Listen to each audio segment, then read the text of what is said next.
Iko masalah amal seperti keadaan amal seperti masuk milu kan tauhid. Jangan ketinggal.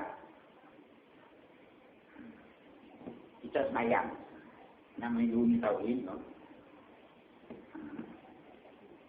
Aku semayang melihat Tuhan.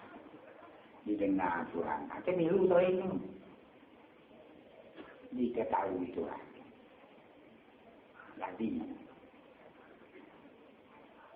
kalau tambah jalan ibadah itu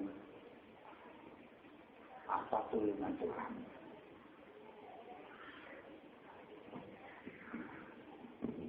Kami Tuhan, nikmat yang besar sekali bagi Tuhan. Terus tentunya nama ini. Ini masuk dalam kek. Jangan cuma mayang-mayang kalau tinggal ada tu. Silakan. Jadi tauhid itu matoat.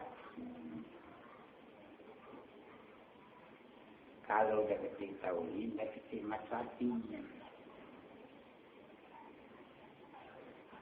Deketin matoati betul dulu.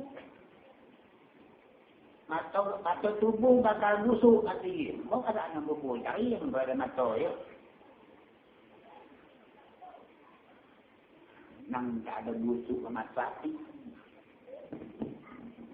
Mata hati ditimbul dari ilmu tauhid.